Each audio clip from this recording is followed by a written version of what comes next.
All right. So our final speaker for this session is Dr. K, who's kind enough to let me introduce him like that rather than attempting to pronounce his last name. He joined the City of Hope here in Phoenix in April of 2023 as a hemonc doc, and he focuses his practice on the diagnosis and treatment of blood cancers, amyloid. He's played an integral role in establishing the leukemia program at City of Hope as its medical director, and we are thrilled to hear what he has to teach us today. Thank you so much. So I believe I'm a zebra in this conference. I'm the only hematologist in a group of TTR specialists. And I was asked to present about evaluation of monoclonal gammopathy from the hematology perspective. And so how do you move? So these are my disclosures unrelated to amyloidosis.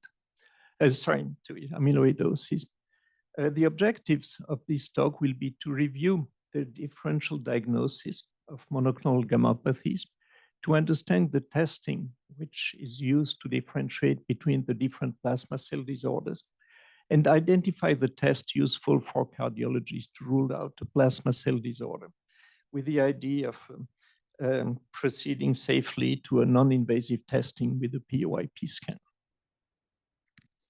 So this is a classic description of plasma cell, I would say of hematopoiesis. And on the right-hand side, you can see the lymphocytes. And the final form are the plasma cells, and the plasma cells secrete immunoglobulins, wide variety.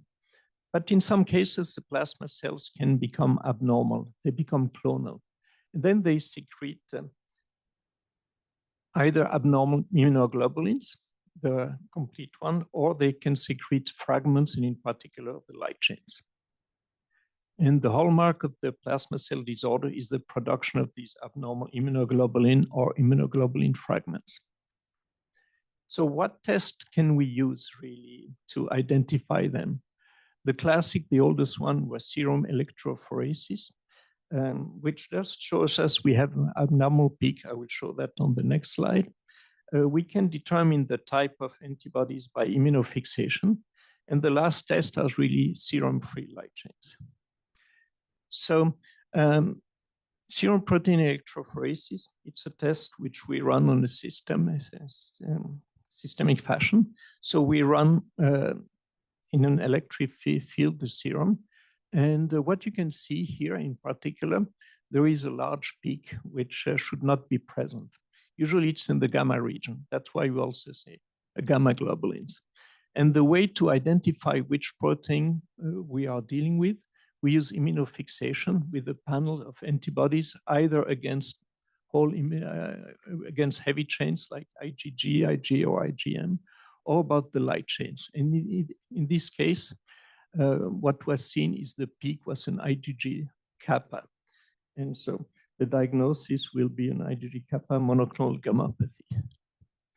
So what about light chains? Antibodies are formed by heavy and light chains, but in some cases, only the light chains are really produced, and you seldom see them in a serum protein electrophoresis. How do you identify them?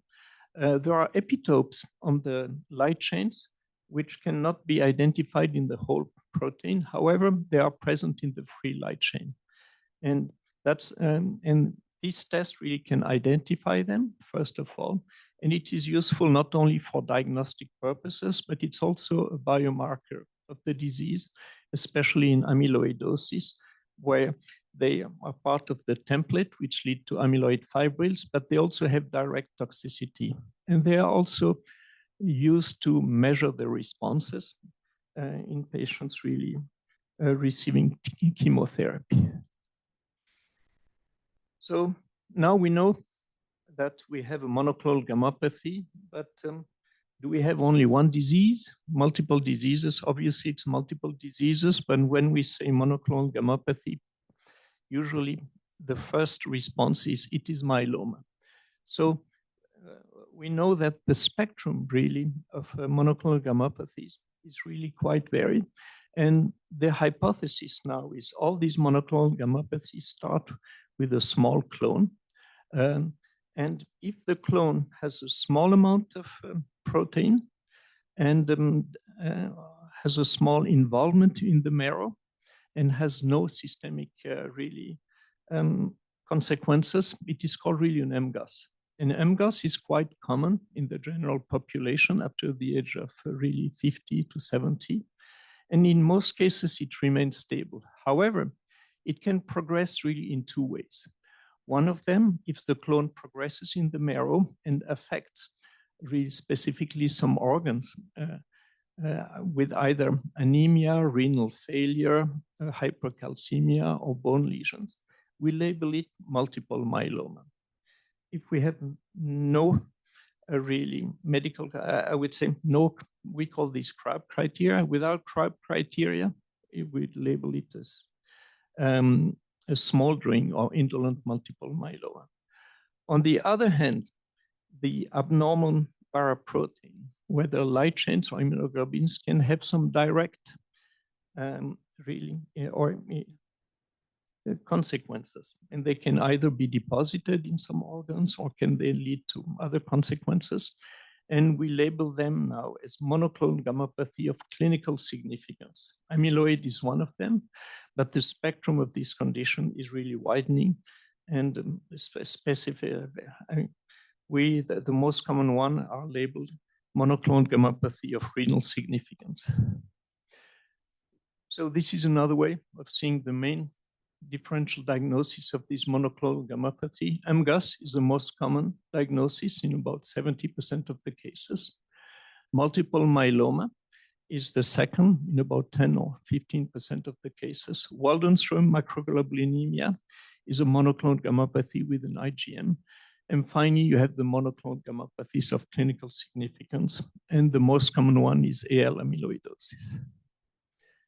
What test are we using to differentiate between these really different entities? We started obviously with the serum protein electrophoresis, immunofixation, serum-free light chains, but we also have to look at the urine. And we look at 24-hour urine where we with the urine protein electrophoresis. If none of them is positive, you can stop there. But if it is positive, what do we request? We want a bone marrow biopsy to document whether we have marrow involvement. And we do it by morphology, by special stains. In some cases, we do the Congo red staining. Obviously, if you suspect amyloidosis, you may need an organ biopsy. In terms of general labs, what we like to follow specifically with the CBC, we monitor the hemoglobin, which can be one of the CRAB criteria. In chemistry, creatine and calcium are really useful. And finally, in terms of imaging study, we want to rule out lytic lesions. The standard test in the past used to be a bone survey, but now the new standard is a low-dose CT. In some cases, we may really order an MRI or a PET CT. So this is an example of a bone marrow biopsy here. And what you can see on the right-hand panel, you see a large number of these, I would say, almost beautiful cells, if we can say so, with a huge blue cytoplasm, which are absolutely classic for really plasma cell disorder and myeloma in this case. So with all really these tests, how can we classify these diseases? And this is really a nice overview published last year by Liu in JAMA Internal Medicine. And on the top panel, if you have really, if you have less than 10% plasma cells in a monoclonal gammopathy of less than 3 grams, we would label, and no other symptoms, we'd label it as an MGUS. It can progress to smoldering myeloma or myeloma. If we have an IgM MGUS, it would be considered the Waldenström spectrum. If you have a light chain MGUS, I would say light chain gammopathy, it still can still be an MGUS if it has no systemic involvement. However, it can progress obviously to either myeloma or amyloidosis. And finally, you have the spectrum of all these monoclonal gammopathy of clinical significance, where you have the presence of a monoclonal protein, you have symptoms, which can vary obviously depending on the target, but without criteria for either a multiple myeloma or another, or a Waldenström disorder. So what type of test, when we review all these, the tests which I mentioned, which ones are really relevant for AL amyloidosis? In terms of bone marrow biopsy and aspirate, the number of plasma cells is really variable. If we have less than 10%, usually we call these patients a primary AL amyloidosis. They are mostly lambda rather than kappa. And the bone marrow biopsy can be positive also by congruent, as we discussed it, even though we don't request it in a systematic way. Obviously, congruent positivity is a hallmark. Serum protein, and now it's really the most relevant data. In a series of about, I believe, 600 patients at the Mayo Clinic, which had documented and confirmed AL amyloidosis by mass spectrometry, the results of serum protein electrophoresis, 24-hour urine, and serum free light chain are highlighted. 80% had a positive SPEP and immunofixation in serum. 88% had positive, really, UPEP, and 91% had positive serum free light chains. However, if you combine the three tests, serum, SPEP, urine, UPEP, and serum free light chains, the sensitivity for the detection of amyloidosis was 99%.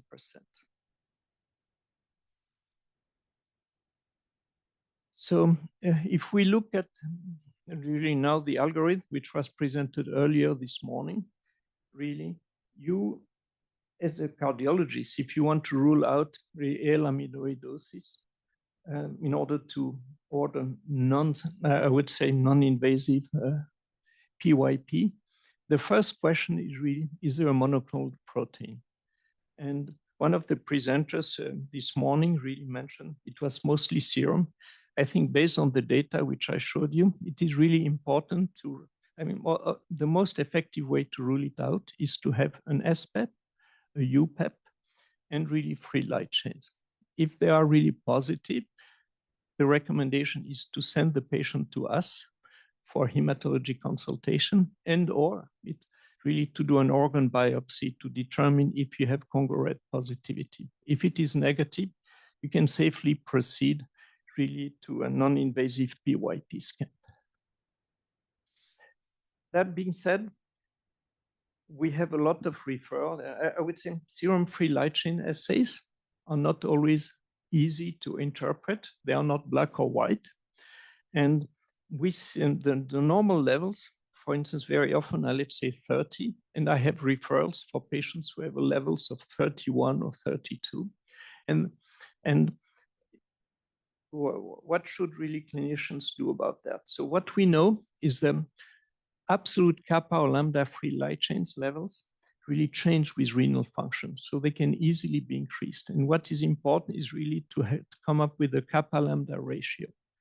And if it is abnormal, either lower than 0.26 or higher than 165, it really shows that there is an imbalance. The last caveat is the free light chains and the kappa lambda. So not only the light chains levels, but also the kappa and lambda ratio are dependent on the renal function, as shown is the small graph here.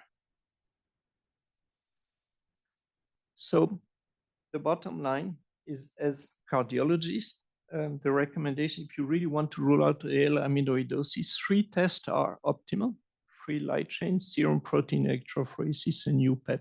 Together, they have a sensitivity to detect an underlying AL amyloidosis of more than 90%, and namely 99%. Thank you.